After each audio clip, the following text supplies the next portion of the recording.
Hi friends, అందరూ ఎలా ఉన్నారు? నేనైతే చాలా బాగున్నాను. మీరు కూడా చాలా బాగున్నారు అనుకుంటున్నాను. ఫస్ట్ వీడియోలో అయితే ఉదయగిరి, కందగిరి కేవ్స్ అయితే చూపించాను.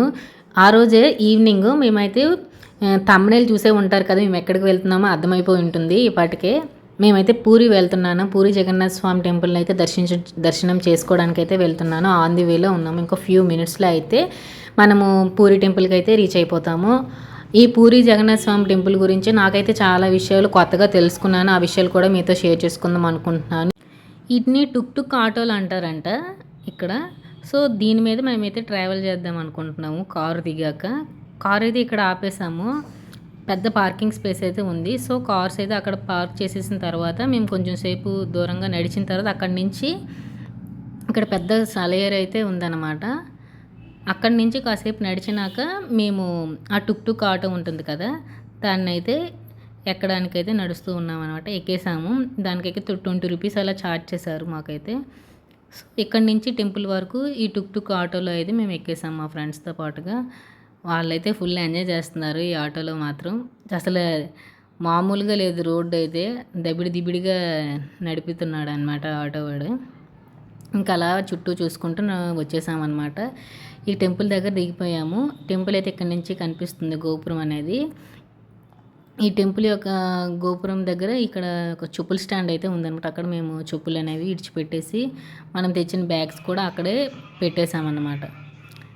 ఇక్కడ కొన్ని ఇలా మార్కెట్స్ అయితే అవుతున్నాయి అన్నమాట. స్వీట్స్, ఫ్రూట్స్, కొబ్బరికాయలు, అక్కడ పెద్ద పెద్ద కాజాలు అవి కనిపిస్తున్నాయి అన్నమాట. ఇక్కడి నుంచి ఇంకాస్త ముందుకు వెళ్తే మనకి టెంపుల్ అయితే కనిపిస్తుంది. మెయిన్ గోపురం అనేది అక్కడ కనిపిస్తుంది కదా, అదేనండి. ఫస్ట్ అయితే మేము చాలా స్పీడ్గా వచ్చాము. అక్కడ కేవ్స్ నుంచి రెస్టారెంట్కి వచ్చి, రెస్టారెంట్ నుంచి అయితే ఇక్కడికి త్వరగా రావాలని అయితే ట్రై చేసాము. ఆ జెండా ఉంది కదా, ఆ జెండాని మార్చినప్పుడు పైకి ఎక్కుతారనమాట. కింద నుంచి పైకి ఎక్కి ఆ రోజు డైలీ ఈవినింగ్ అనేది మారుస్తారనమాట. అది 5 o'clock 6 o'clock ఎగ్జాక్ట్గా నాకు గుర్తులేదు. అవి మ్యాప్స్లో చూసుకొని బయలుదేరాం, కానీ అప్పటికే అది మార్చేశారంట. ఎప్పుడు మారుస్తారు అని చెప్పేసి మేము చూసాము. ఎవరు తెలియదు కదా మనకి. సో అక్కడ ఎంతసేపటికి మార్చకపోతే అప్పటికే మార్చేశారని అప్పుడు అర్థమైంది అనమాట. ఇంకా ఈ గోపురం యొక్క సుదర్శన చక్రం ఉంది కదా, అది మనం ఎటువైపు నుండి చూసినా సరే ఒకేలాగా మన వైపు ఉన్నట్టుగానే కనిపిస్తుందంట. అదొక విషయం నేను కొత్తగా తెలుసుకున్నాను. అండ్ జెండా గురించి ఒకటి తెలుసుకున్నాను. నెక్స్ట్ ఏమో ఈ గోపురం యొక్క గుడి యొక్క నీడ అనేది నేల మీద పడదంట అసలు. ఇదొక విషయం అయితే నేనైతే తెలుసుకున్నాను. మీకు ఏవైనా కొత్త విషయాలు ఈ గుడి గురించి తెలిస్తే నాకు కామెంట్ బాక్స్లో కామెంట్ చేయండి. మీరు పూరి జగన్నాథ స్వామి టెంపుల్ని దర్శనం చేసుకున్నారా? దర్శనం చేసుకుంటే ఒకసారి కామెంట్ చేయండి. చేసుకోకపోతే కంపల్సరిగా ఈ టెంపుల్ని అయితే దర్శనం చేసుకోవాలి ప్రతి ఒక్క హిందువు కూడా. ఎందుకు అని అంటే ఇది చార్ధామ్ యాత్రలో ఒకటి ప్రసిద్ధమైనదంట ఈ పూరి జగన్నాథ స్వామి టెంపుల్. ఈ జగన్నాథ స్వామి టెంపుల్లో శ్రీకృష్ణుడు, అన్న బలరాముడు, చెల్లి సుభద్రాదేవి ముగ్గురు కలిపి ఉన్న టెంపుల్ అన్నమాట ఇది. విగ్రహాలను కూడా స్టోన్తో చెక్కరంట. ఓన్లీ హుడ్తోనే తయారు చేస్తారంట. ఇంకా దర్శనం అయిపోయింది మాకైతే చాలా బాగా. దర్శనం అయిపోయిన తర్వాత ఇక్కడ ఫుడ్ అయితే ఎక్కువగా ప్రసాదాలు అయితే ప్రిపేర్ చేస్తున్నారు కుండల్లోన.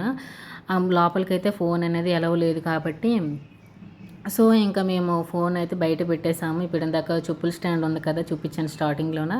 అక్కడ మేము ఫోన్ సబ్మిట్ చేసేసాము. సబ్మిట్ చేసేసిన తర్వాత టెంపుల్ లోపలికి వెళ్ళి ప్రశాంతంగా దర్శనం అయితే జరిగింది. దర్శనం జరిగిన తర్వాత చాలా కొట్లాటగా ఉన్నారు. చాలా జనాలు అయితే వస్తున్నారనమాట. ఇప్పుడు ఎంతమంది జనాలు ఉంటే రథయాత్ర అప్పుడు ఇంకా చాలామంది జనాలు అయితే లక్షల్లో వస్తారంట. ఇక్కడ ఎక్కువ ఈ కాజాలు అయితే కనిపిస్తున్నాయి నాకైతే. ఈ టెంపుల్లో ప్రసాదం అయితే అన్ని వంటశాలలో కంటే చాలా పెద్దదంట. అదొక విషయం అయితే నేనైతే తెలుసుకున్నాను. ఇంకా టెంపుల్ బయట ఖాళీ ప్లేస్ ఉంటే అక్కడైతే కాసేపు కూర్చొని మాట్లాడుకున్నాము అందరం కూడా. ఇంకా అలాగా టెంపుల్ చుట్టూ కూడా ఈ విధంగా ఫుల్ షాప్స్ అయితే ఉన్నాయి. ఫుల్గా షాపింగ్ చేసుకోవచ్చు మనమైతే. అన్ని సామాన్లు ఉన్నాయి, దేవుడు సామాన్లు కానీ అట్లా బట్టలు, హ్యాండ్ బ్యాగ్స్ అన్ని షాపింగ్ అయితే చాలానే ఉన్నాయి. అలాగా టెంపుల్ నుంచి కార్ పార్కింగ్ చేసాం కదా, అక్కడ వరకు అలా నడుచుకుంటూ ఒక 2 km అయితే నడుచుకుంటూ అలా వెళ్ళాము. నెక్స్ట్ ఏమో కార్ను కార్ ఎక్కేసి ఇంక రూమ్‌కి వెళ్ళడానికైతే దారిలో ఈ విధంగా అయితే చెట్లకేమో ఇలా ల్యాంప్స్ అవి పెట్టారనమాట. చాలా బావుంది. నైట్ అయితే మంచిగా ట్రావెల్ చేస్తున్నంత సేపు చాలా హ్యాపీగా ఫీల్ అయ్యాము. అక్కడేదో పెళ్లి జరుగుతున్నట్టుంది. కళ్యాణ మండపం ఉంది. సో, దానివల్ల కొంచెం ట్రాఫిక్ అది ఉంది.